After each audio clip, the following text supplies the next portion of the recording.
What was the Berlin Wall? How did it come to be, and more importantly, how did it fall? Well, before we dive into that, you need a bit of a brief overview of what the Berlin Wall is. When the Berlin Wall was built in 1961, it stripped the East Germans of their right to live and travel where they want to. As a result, more people wanted freedom and continued to attempt escaping.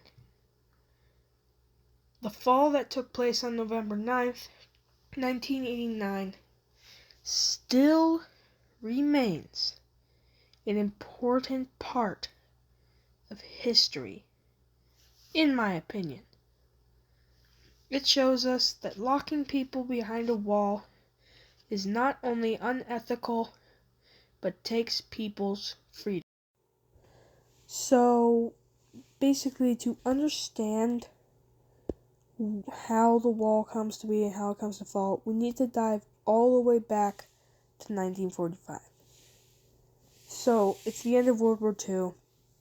Hitler's killed himself, and Germany is split into 4 parts.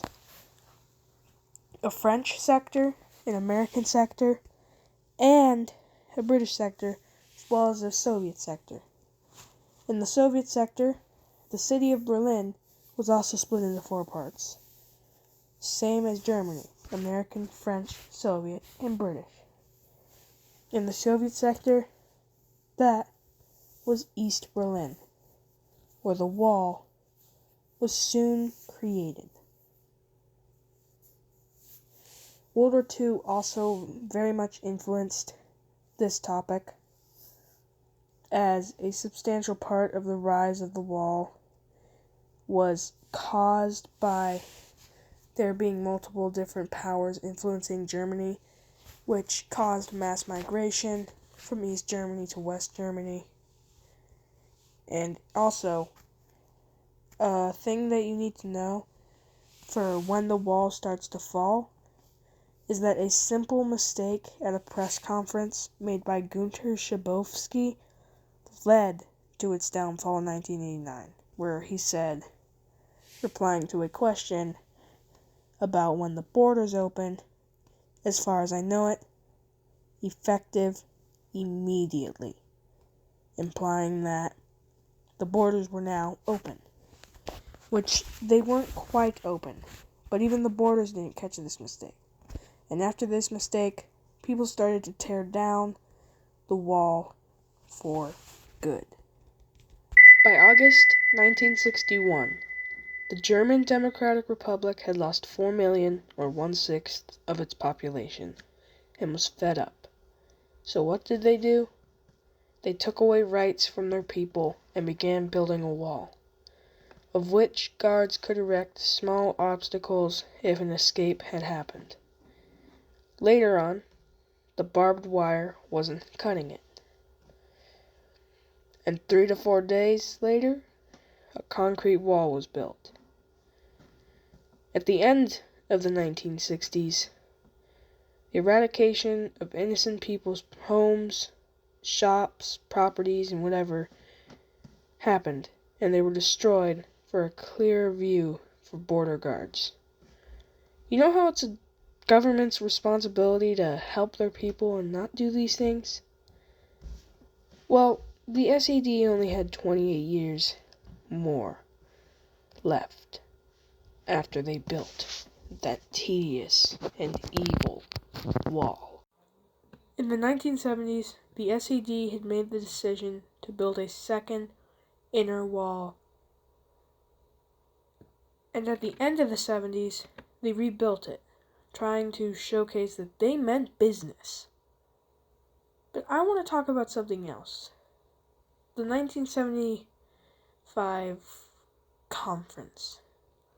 This meeting eventually led to the SED opening the borders more than they had ever been since 1961. But not entirely. People were slowly getting back their rights to travel where they wanted to. And as this all happened and unfolded, which in my opinion led to the wall's eventual downfall, of course. The Cold War was soon to end, and an East German State Party member by the name of Günter Schabowski was asked about when the Berlin Wall would open. But his response had a mistake about when it was effective. Günter would reply with, "As far as I know it, effective immediately, without delay." On the weekend that followed, the wall was going to be destroyed. Millions of German people chanting Tor auf all worked together to end the Berlin Wall. Families were united, friends and others too. Germany celebrated that very moment as people officially regained the rights they lost in 1961. This all ties in with the theme. People got denied their rights, and that is a very important thing to look at in history. But that wasn't all that happened, as in the 1990s, Germany was reunited and people could rest easily too. Now, people truly had their rights back. Of course, if you know history, you would know that it repeats itself. Evidently, in 2016, America built an impediment, separating themselves from their ally, Mexico. With this in mind, we can now break down the similarities beginning with each wall's purpose and the short-term effects followed after that. The Berlin Wall was built to discriminate against certain people. The American-Mexican Wall was built to discriminate against certain people. Both walls were also built to keep people locked away from each other. By just looking at the shortened version of the way these two walls are similar, we can clearly see how the Berlin Wall still relates to modern-day society. Now, the short-term effect was definitely a major part of this event. One of the events that unfolded in the following year was the reunification of Germany and the collapse of the Soviet Union in the 1990s shortly after. But let's deep dive a little bit into the collapse of the Soviet Union and how the Berlin Wall was the start of it. The Berlin Wall's demise led to many other revolutions. Those revolutions led to countries declaring independence. This independence led to the USSR falling apart. Many Soviet countries had rebellions going on or some other type of civil unrest, which led them to declaring independence from the Union of Soviet Socialist Republics.